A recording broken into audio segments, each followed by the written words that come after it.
नमस्कार दोस्तों। खंड शिक्षा अधिकारी की तैयारी बहुत सारे लोग आप में से कर रहे हैं।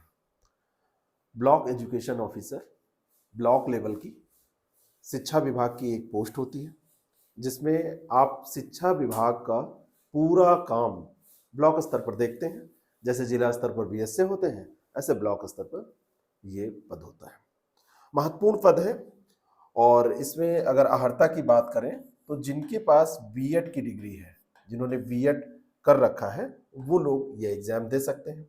बीएड अनिवार्य डिग्री है इसमें, यानी कि आप किसी भी स्ट्रीम से ग्रेजुएट हो, बीए किया है, बीएससी किया है, बीटेक किया है, कुछ भी किया है, बीकॉम किया है, कुछ भी आपने किया है, लेकिन उसके बाद में बीएड की डिग्री इसमें अनिवार्य रखी गई है। बीएड आपका होना जरूरी है। अगर आप बीएड नहीं है तो ये फॉर्म आप नहीं डाल सकते। जिन लोगों का फाइनल ईयर इस बार बीएड का रहा है, जिन लोगों का बीएड कंप्लीट हो रहा है, वो लोग भी अर्ह होंगे, एलिजिबल होंगे इस पोस्ट के लिए। वैकेंसी कब आएगी, कितना समय लगेगा, ये आयोग डिसाइड करेगा।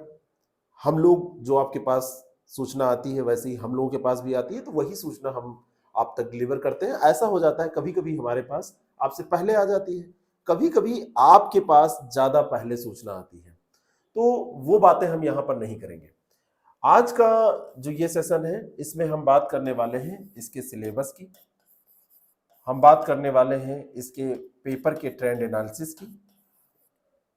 पेपर की ट्रेंड एनालिसिस का मतलब होता है कि कहाँ से कितने प्रश्न किस सब्जेक्ट से पूछे जाते हैं।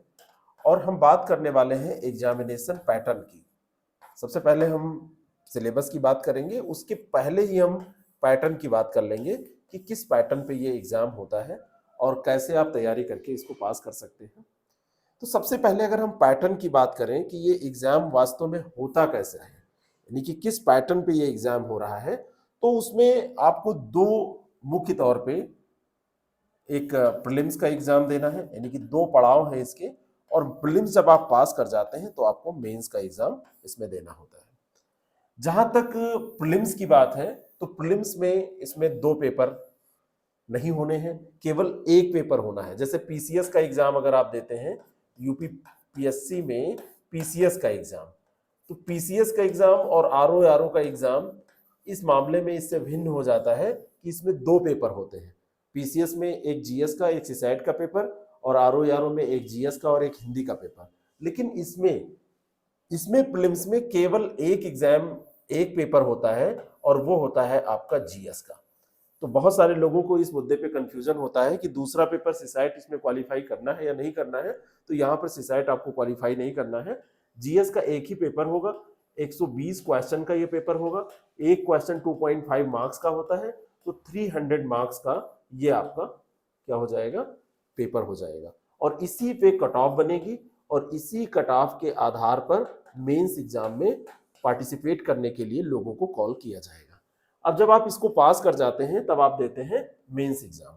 और मेंस एग्जाम का जो पेपर है, इसको आप मुख्य तौर पर दो भागों में बांट सकते हैं। वो है एक जीएस और दूसरा है हिंदी व निबंध। जीएस यहाँ पे 200 मार्क्स का है और हिंदी और निबंध भी 200 मार्क्स का है। हिंदी निबंध को दो भागों में बांटे तो यहाँ पर हिंदी आपका 100 मार्क्स का है, और यहाँ पर जो निबंध है वो निबंध आपका 100 मार्क्स का है। जीएस में 40 क्वेश्चन है, तीन प्रकार के क्वेश्चन है। एक वेरी शॉर्ट है, एक शॉर्ट क्वेश्चन है, और एक लॉन्ग क्वेश्चन है। वेरी शॉर्ट के 20 क्वेश्चन, शॉर्ट के 10 क्वेश्चन, और लॉन्ग के भी 10 क्वेश्चन पूछे जाते हैं। शॉर्ट वाले जो वेरी शॉर्ट वाले क्वेश्चन है, ये 2 मार्क्स के होते हैं। और यहाँ पर अगर आप देखें ये वाले क्वेश्चन, तो ये वाले क्वेश्चन आपके जो शॉर्ट है ये 6 मार्क्स के होते हैं, और यहाँ पर जो लॉन्ग है वो 10 मार्क्स के होते हैं। तो 40, 60 एंड 100, इस तरीके से 200 मार्क्स का ये आपका पेपर होता है। और इसमें इंटरव्यू नहीं होता है, इसी को आप पास करते हैं, और इसको पास करने के बाद में आपका इसमें सिलेक्शन हो जाता है। तो 400 नंबर का ये मेंस हो गया। लेकिन इसके सबसे पहले अगर हम बात करें तो प्रीलिम्स को पास करना जरूरी है।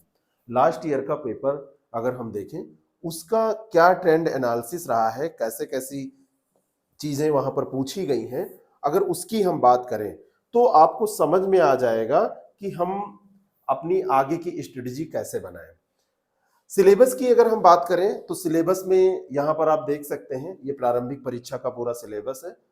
इसमें टोटल 11 पॉइंट दिए हैं। सामान्य विज्ञान, भारत का इतिहास, भारतीय राष्ट्रीय आंदोलन, भारतीय राजतंत्र अर्थव्यवस्था एवं संस्कृति, भारतीय कृषि वाणिज्य एवं व्यापार, जनसंख्या पारिस्थितिकी एवं नगरीकरण, भारतीय परिप्रेक्ष्य में ये पूछा जाता है, विश्व भूगोल, भारत का भूगोल, साथ में प्राकृतिक संसाधन इन्होंने जोड़ा है, अधुनातन राष्ट्रीय व अंतर्राष्ट्रीय महत्वपूर्ण घटनाक्रम जिसको आप करंट अफेयर के नाम से जानते हैं, सामान्य बौद्धिक एवं तार्किक क्षमता जिसमें मैथ्स रीजनिंग थोड़ा सा आपसे पूछ लिया जाता है, और उत्तर प्रदेश के बारे में जो यूपी स्पेशल है, और थोड़ा सा ये मैथ्स वाला यहाँ पे दिया है, प्रारंभिक गणित, हाई स्कूल स्तर, अंकगणित, बीजगणित, रेखा गणित, इस तरीके का ये सिलेबस है। अब इस सिलेबस को ऐसे आप देखेंगे तो बहुत कुछ इसमें नहीं लिखा है, आपको लगेगा अरे ये तो कहीं सी पतली सी किताब उठाएंगे, सामान्य विज्ञान पे 10 पेज पढ़ लेंगे, ऐसे पढ़ लेंगे, लेकिन ऐसा होता नहीं है। अब सामान्य विज्ञान को ही अगर केवल तोड़ने की कोशिश करें तो ये 3 भागों में बढ़ता है। एक आपका भौतिक, दूसरा आपका यहाँ पे जाएंगे तो रसायन, तीसरा आपका जीव। ये 3 विज्ञान आपको पढ़ने हैं। ऐसे आप भारत का इतिहास बांटेंगे, ऐसे ही आप भारतीय राष्ट्रीय आंदोलन, भारतीय राजतंत्र, अर्थव्यवस्था सब बांटेंगे। तो मुख्य तौर पर आपके सामने जो सब्जेक्ट निकल के आएंगे जिसको आधार बना के आप तैयारी कर सकते हैं, तो उसमें एक सब्जेक्ट आपका इतिहास आएगा, इतिहास आपको पढ़ना होगा, जिसमें इतिहास में खास करके भारत का इतिहास ही पढ़ना है, और उसी में आधुनिक भारत का इतिहास जिसमें फ्रीडम स्ट्रगल जितना है, पूरा स्वतंत्रता संघर्ष, वो पढ़ना है, जहां से प्रश्न ठीक ठाक मात्रा में आते हैं। दूसरा आपका भूगोल आएगा। भूगोल में आप इसको 2 भागों में बांटेंगे, एक आपका विश्व का भूगोल हो जाएगा और एक दूसरा भारत का भूगोल आ जाएगा। तीसरा यहाँ पे पर्यावरण एवं पारिस्थितिकी आ जाएगी। चौथा यहां पर देखें तो आपके सामने ये देखिए, 1 मिनट,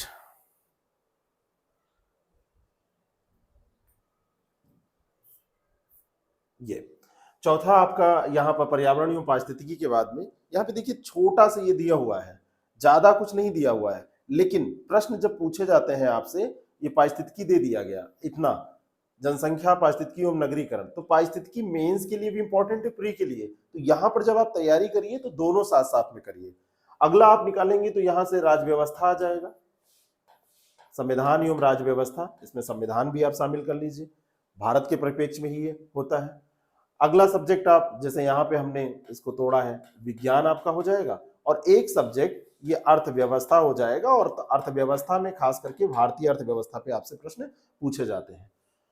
तो 1 2 3 4 5 6 ये टॉपिक है महत्वपूर्ण, जो सब्जेक्ट आप कह सकते हैं, और एक आपका 7वां है करंट अफेयर। लेकिन एक और यहां पे मैं जोड़ूंगा, वो है यूपी स्पेशल। ये आपका सिलेबस है, ये आपका क्या हो जाएगा, सिलेबस हो जाएगा। 1 मिनट, ये आपका सिलेबस हो जाएगा यूपी स्पेशल। अब इसमें कहां से कितने प्रश्न आएंगे, इसको अगर हम थोड़ा सा तोड़ के देखने की कोशिश करें तो आपके सामने एक पूरा परिदृश्य प्रकट होगा, जहां से आप ये आसानी से समझ पाएंगे कि कौन सा प्रश्न कहां से पूछा जाता है, कितने मतलब कितनी संख्या में कौन सा प्रश्न कहां से पूछा जाता है। तो उससे आपकी तैयारी और किस सब्जेक्ट को कितना वेटेज देना है ये आसान हो जाएगा।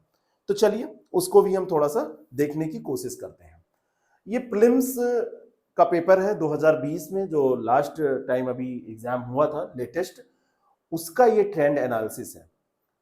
इसको अगर आप तोड़ के देखें तो यहां पर आपको देखने को मिलेगा कि इतिहास से 7 क्वेश्चन आए थे, लेकिन अगर भारतीय राष्ट्रीय आंदोलन को भी जोड़ा जाए इस इतिहास में, तो आपका कह सकते हैं प्राचीन भारत का, मध्यकालीन भारत का इतिहास है, लेकिन दोनों को इनको जोड़ दिया जाए तो इतिहास से ही आपके 19 प्रश्न पूरे हो जा रहे हैं। और कला और संस्कृति को भी अगर आप जोड़ दें, जो कि जोड़ा जाना चाहिए, यहाँ पे इसलिए जोड़ा जाना चाहिए कि कला एवं संस्कृति भी इतिहास का पार्ट होता है, साथ साथ ही हम पढ़ते हैं, तो तीनों को जोड़ दें तो 20 क्वेश्चन इतिहास से पूरे हो जा रहे हैं। भूगोल से यहाँ 15 क्वेश्चन प्रीलिम्स में पूछे गए थे, और पर्यावरण से केवल 3 क्वेश्चन इन्होंने पूछे थे।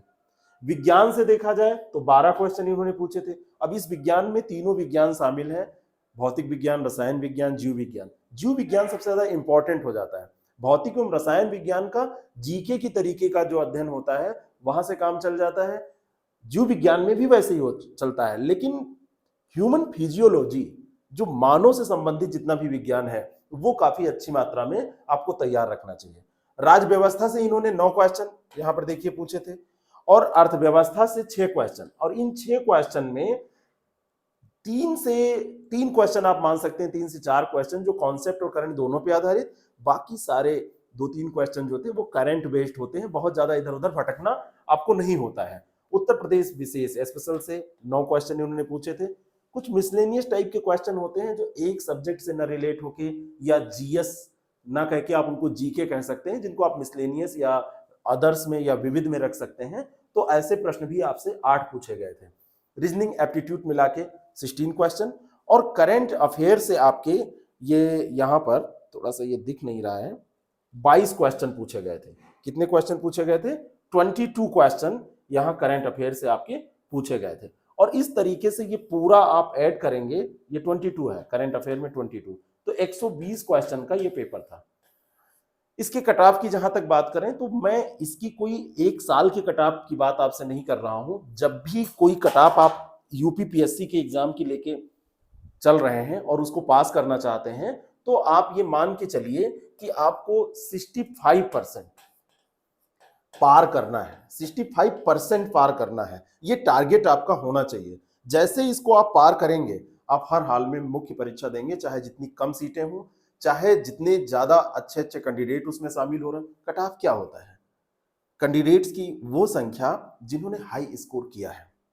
कट ऑफ कोई आयोग निर्धारित नहीं करता है, कट ऑफ आपके द्वारा जो परफॉर्मेंस की जाती है उस परफॉर्मेंस पर ही तो आधारित होता है। मान लीजिए कि 2 लाख 3 लाख लोगों ने एग्जाम दिया, अब उस एग्जामिनेशन में शुरुआती जो सबसे अच्छे कैंडिडेट हैं वो सीट के मुताबिक उनको लिया जाना है। मान लीजिए कि 300 सीटें हैं और उसका 15 गुना इनको बुलाना है, तो 4500 लोग जो सबसे अच्छा स्कोर कर रहे हैं।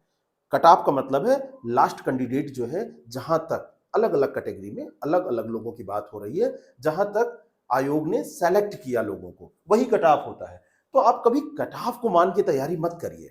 अगर आप कट ऑफ को मान के तैयारी करेंगे तो आप मैक्सिमम उतनी ही कोशिश करेंगे। आप हाईएस्ट को मान के तैयारी करिए कि आपको 65% से नीचे स्कोर करना ही नहीं है, 65% से ऊपर जाना है। तो जैसे आप 65% की बात करेंगे और इतना स्कोर लेके चलेंगे, तो 65% कितना हुआ? 120 का 65%, आप इसको निकाल लीजिए कितना हो जाएगा।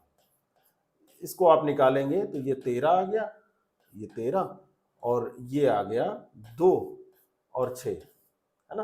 तो 13 × 5 = 65, 13 × 6 = 78, यानी कि इसमें आपको 75 क्वेश्चन प्लस स्कोर करने की कोशिश करनी है। सबको पता है कि इतना कट ऑफ हाई तभी जाएगा जब पेपर बहुत सरल आएगा, लेकिन इतना टारगेट तो लेके आपको चलना पड़ेगा ना कि 75 क्वेश्चन से ऊपर आपको करना है, 77-78 क्वेश्चन करना है। और निगेटिव मार्किंग भी है, और निगेटिव मार्किंग में सबसे बड़ी बात यह होती है कि आप उन क्वेश्चंस को जो केवल एक बार पढ़े हैं या केवल आपने पढ़ा है, आपने प्रैक्टिस नहीं की है, आपने नोट्स तो पढ़ा है लेकिन कॉन्सेप्ट नहीं क्लियर है, आपने कहीं देख तो लिया है लेकिन रिवीजन नहीं किया है, वो क्वेश्चन आपके गलत हो जाते हैं। तो ऐसे में जरूरत इस बात की होती है कि आप बार बार बार बार उसकी प्रैक्टिस करें, और प्रैक्टिस इस लेवल की कर डालें कि आप हर हाल में जो क्वेश्चन टच करें। जैसे मान लीजिए कि 120 क्वेश्चन आपसे पूछे गए, अब 120 क्वेश्चन में आपको 78 टारगेट ये आपका है, ये आपका लक्ष्य है, ये आपका गोल है, इतना सही करना है, राइट करना है 75 प्लस। तो इतना करने पे तो इतना राइट हो नहीं जाएगा, इसके लिए आपको 120 में अटेम्प्ट करने पड़ेंगे 90 प्लस क्वेश्चन, 95 के आसपास आप अटेम्प्ट करेंगे।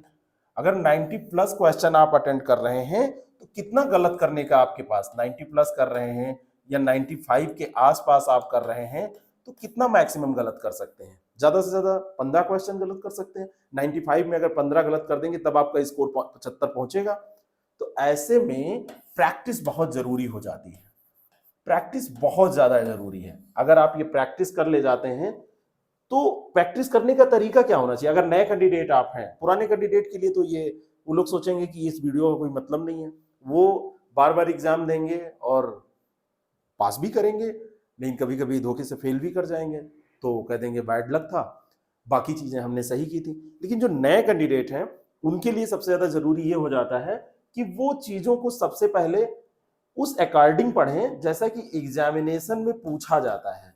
एग्जाम का यानी कि ओल्ड पेपर देखें, प्रीवियस ईयर का क्वेश्चन पेपर देखें, उन क्वेश्चंस को देखें। उसके बाद में एक अच्छा मटेरियल चुने, है ना। मटेरियल में दो चीजें हैं, यानी कि एक तो कंटेंट बेस्ड जो नोट्स हो या बुक हो, उसका अच्छा चुनाव हो। अब बुक पढ़ने का टाइम भी होना चाहिए कि इतनी मोटी मोटी किताबें कैसे। दूसरा, क्लास जो देखें वो काम की हो, फालतू चीजें उसमें ना बताई गई हो। तो इस काम को जब वो पूरा कर लें उसके बाद में वो टेस्ट दें। टेस्ट अगर वो टेस्ट देते हैं और उनका स्कोर इतना आ रहा है, 65% तक वो पहुंच रहे हैं, तब तो बढ़िया बात है। अगर इससे कम है तो घर पर ही इस कमी को दूर कर लें। अगर आप घर पर इस कमी को नहीं दूर कर रहे हैं तो आप यकीन मानिए खुद के साथ धोखा कर रहे हैं। अगर 65% से कम आपका स्कोर आ रहा है और आप उसको सुधार नहीं कर रहे हैं तो केवल आप खिलवाड़ कर रहे हैं कि आप बस तैयारी कर रहे हैं। ठीक है, कट ऑफ इससे कम जाएगा, लेकिन एग्जामिनेशन में जो पेपर आएगा वहां पे एग्जामिनेशन हॉल का भी प्रेशर आप पे रहेगा, ये पहले ही मान के चलिए। वहां पर आप जो गलतियां यहां करनी है कर लीजिए, वहां अगर गलती करेंगे तो फिर से नई वैकेंसी का इंतजार आपको करना पड़ेगा। तो इन सब चीजों को ध्यान में रखते हुए हमने एक बीओ का बैच चलाया था, और बीओ का जो वो बैच था, उस बैच में बीओ मंजिल बैच था हमारा, वो उस बैच में लगातार अच्छा रिस्पॉन्स आया। तो आप लोगों ने फिर से कहा कि सर एक नया बैच चल जाता तो ज्यादा ठीक रहता। हमारी टीम के पास लगातार रिक्वेस्ट आई। तो इसी पैटर्न पे कि आपको कुछ क्लासेस दे दी जाए, कुछ बढ़िया नोट्स दे दिया जाए, गाइडेंस आपका कर दिया जाए, टेस्ट ले लिया जाए, एक ग्रुप में आप लोग डिस्कस कर पाए, इन सारी चीजों को ध्यान में रखते हुए फिर से हमने डिसाइड किया कि हम बीओ मंजिल 2 लॉन्च करेंगे। ठीक है, जितनी बातें मैंने बताई हैं अगर वो आप अपने आप कर सकते हैं तो आपको किसी भी बैच की कोई जरूरत नहीं है। लेकिन होता यह है कि जब आप उसको करने चलते हैं तो आप कई बार 2-3 दिन 4 दिन तो बड़ा मोटिवेट रहते हैं। मोटिवेट इस लिहाज से कि हाँ मुझे बिल्कुल पास करना है, ये एग्जाम मेरे लिए बना है और हम इसको हर हाल में जब तक पास नहीं कर जाएंगे तब तक हमको नींद नहीं आएगी, चैन से बैठेंगे नहीं। लेकिन 5 दिन बाद फिर वो मोटिवेशन खत्म हो गया, जो वीडियोज वाले मोटिवेशन होते हैं। होता क्या है कि जब आपको कोई बहाना मिल जाता है या रेगुलर कुछ कोई आपको पिंच करता रहता है तो आप करते रहते हैं। एक ऐसा माहौल मिल जाता है जहां अन्य लोग कर रहे हैं तब भी आप करते रहते हैं, तो सब कुछ आपको मिल जाए इसलिए ये बैच है। बाकी अगर ये सारे काम आप अपने आप कर सकते हैं, प्रैक्टिस कर सकते हैं, पढ़ सकते हैं, यूट्यूब पे बहुत सारी क्लासेस लोगों की पढ़ी होती है उसको कर सकते हैं, टेस्ट दे सकते हैं, प्रैक्टिस कर सकते हैं और ये टारगेट हासिल कर सकते हैं, तो आपको किसी क्लास की जरूरत नहीं है। आप ये सिलेबस उठाइए, इसको इस तरीके से बांटिए और बांट के पढ़ते रहिए। लेकिन अगर आप हमारे साथ जुड़ के तैयारी करना चाहते हैं, आपको तैयारी का बहाना चाहिए, आपको एक कोई मोटिवेशन रेगुलर चाहिए, तो आप हमारे दिए गए नंबरों पर 6307281212 7408281211 इस पर कॉल करके जानकारी ले सकते हैं, एडमिशन प्रोसेस जान सकते हैं। और ये बैच हमारा तुरंत जल्द ही स्टार्ट हो रहा है, एडमिशन इसमें चल रहे हैं। क्या इसकी फी डिटेल है, क्या है, बहुत कम हम फीस रखते हैं, बहुत ही वाजिब दाम, जिससे कि आप लोग को खले ना, आपकी जो पॉकेट मनी है उसी से आपका कोर्स हो जाए, आपको घर से एक्स्ट्रा पैसा ना मंगाना पड़े।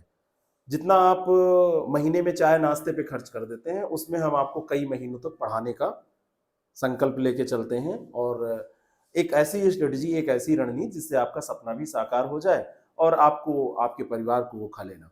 तो इस तरीके से ये हमने प्लान किया है, आप चाहें तो इससे जुड़ सकते हैं। बाकी अगर कोई आपकी क्वेरी है तो कमेंट बॉक्स में उसको डालिए कि इस एग्जाम के बारे में हमको ये जानना है, तो उस पर हम अगली सेशन में, अगले वीडियो में, अगली क्लास में डिस्कशन कर लेंगे। Thank you so much.